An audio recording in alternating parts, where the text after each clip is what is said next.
할렐루야, 감사합니다. 오늘 또 은혜가 풍성한 하나님께서 우리의 모든 소망을 들어주실 줄로 믿습니다. 오늘은 감옥 안에서의 요셉을 살펴보도록 하겠습니다. 오늘의 생명 양식은 창세기 39장 20절 말씀입니다. 이에 요셉의 주인이 그를 잡아 옥에 넣으니 그 옥은 왕의 죄수를 가두는 곳이었더라. 요셉이 옥에 갇혔으나 이는 하나님의 말씀이니라. 아멘. 자, 첫째로 하나님께서는 감옥에서도 요셉과 함께 하셨습니다. 하나님께서는 보디발의 집에서도 요셉과 함께 하셨습니다. 그리고 이제 감옥에서도 역시 하나님께서 요셉과 함께 하셨습니다. 하나님께서 함께 하실 때 전옥에게 은혜를 받게 하셨죠. 전옥은 감옥의 최고 책임자입니다. 창세기 39장 21절 말씀 보세요. 여호와께서 요셉과 함께 하시고 그에게 인자를 더하사 전옥에게 은혜를 받게 하시매. 그래서 전옥은 옥중 죄수들과 재반 사무를 다 요셉에게 맡겼습니다. 창세기 39장 22절 말씀 보세요. 전옥이 옥중 죄수를 다 요셉의 손에 맡김으로 그 재반 사무를 요셉이 처리하고. 두 번째, 하나님께서 함께 하실 때 심지어는 감옥에서도 범사에 형통하였습니다. 아까 보디발의 집에서도 하나님께서 함께 하심으로 범사에 형통하였습니다. 마찬가지로 감옥에서도 하나님께서 함께 하심으로 범사에 형통하였습니다. 오늘 우리가 어떤 어려운 지경에 떨어진다 할지라도 그 자리에 하나님께서 함께 하시면 거기서도 범사에 형통케 되는 복이 쏟아진다는 것입니다. 창세기 29장 23절 말씀 보세요. 전옥은 그의 손에 맡긴 것을 무엇이든지 돌아보지 아니하였으니 이는 여호와께서 요셉과 함께 하심이라. 여호와께서 그의 범사에 형통케 하셨더라 라고 말씀하고 있습니다. 사랑하는 성도 여러분, 오늘 또 하나님께서 여러분과 함께 하심으로 여러분의 범사에 형통케 되는 역사가 있기를 간절히 소망합니다.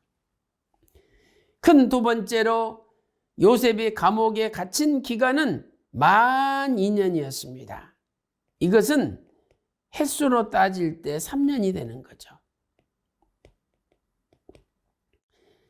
창세기 41장 1절 말씀 보니까 만 2년 후에 바로가 꿈을 꾼즉 요셉이 감옥에 들어가고 술 맡던 간원장과 떡 굽는 간원장이 또 감옥에 들어왔죠.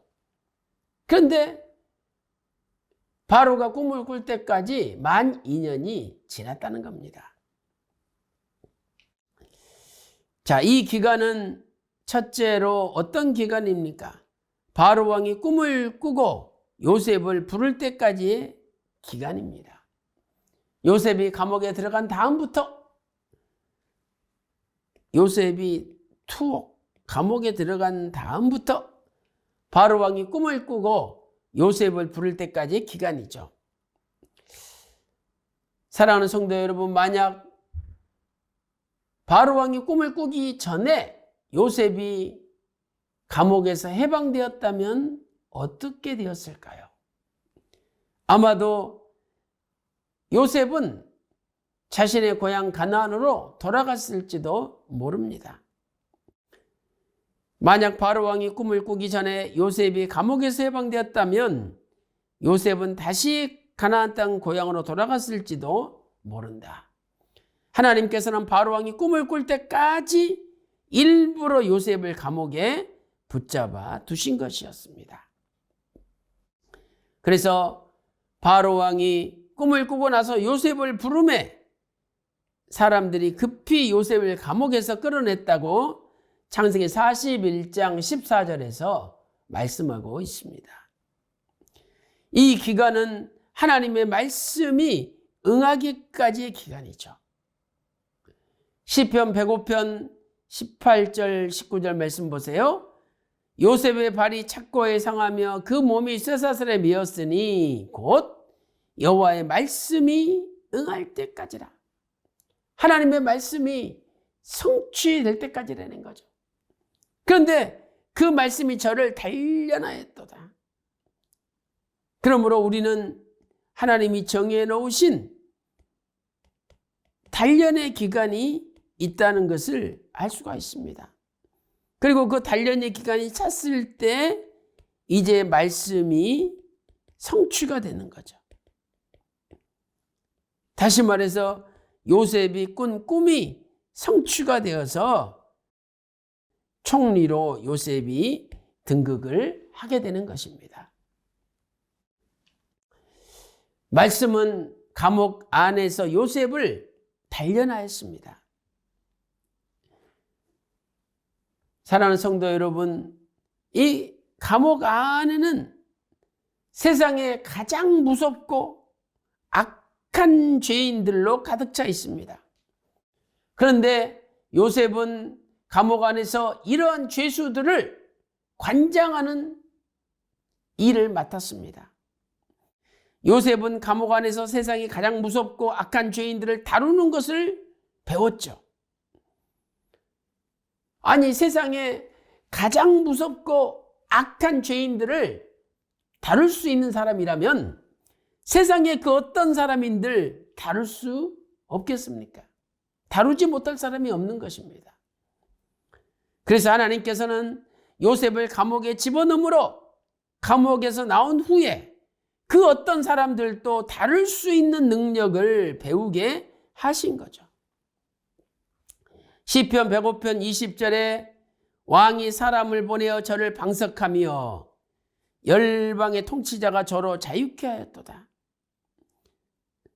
그 결과 어떻게 되었습니까? 시편 105편 22절에 임의로 백관 신하들을 제어하며 지혜로 장로들을 교훈하게 하셨습니다. 그리고 시편 105편 21절에는 저로 그 집의 주관자를 삼아 모든 소유를 관리케 했다라고 말씀하고 있습니다. 이렇게 하나님께서는 왕궁을 다스릴 수 있는 능력, 이 능력을 감옥에서 연단을 받고 배울 수 있도록 하셨던 것입니다. 이러한 의미에서 휘선 박아브람 목사님께서는 잊어버렸던 만남 241페이지에서 이렇게 선포하고 있습니다. 애굽의 술객들 가운데 아무도 이 꿈, 바로왕의 꿈을 해석하는 자가 없었습니다. 그러나 요셉은 바로왕의 꿈을 해석하였습니다. 그리고 요셉의 꿈 해석대로 애굽의 역사에서는 실제로 이러한 일들이 일어났습니다. 결국 이 요셉은 꿈이 성취되었을 때 실제로 그 꿈이 성취되었을 때 그 사명을 감당할 능력자가 되었던 것이죠. 아무리 높은 곳에 올려줘도 그 사명을 감당할 능력이 없는 자는 일을 수행하지 못합니다. 그러나 하나님께서는 감옥에서의 고난을 통해서 요셉으로 하여금 애굽 전체 전 세계를 다스리는 사명을 감당할 능력자로 만드신 것입니다. 오늘 또 고난과 어려움을 통해서 하나님께서 여러분에게 사명을 주시고 그것을 감당할 능력자가 다 되시기를 주님의 이름으로 축원합니다. 기도 올리겠습니다. 하나님 아버지, 요셉은 감옥에서 착고에 채이고 쇠사슬에 묶이고 너무나 밑바닥 인생으로 떨어졌지만 하나님께서 함께 하심으로 죄수들을 관리하는 사명을 맡았습니다. 이 세상에서 가장 영악하고 가장 무서운 죄수들을 다루는 사람이 되었습니다. 하나님께서 이 감옥에서의 생활을 통하여 요셉으로 하여금 세상의 그 어떤 사람도 다룰 수 있는 능력자로 만들어 주셨습니다.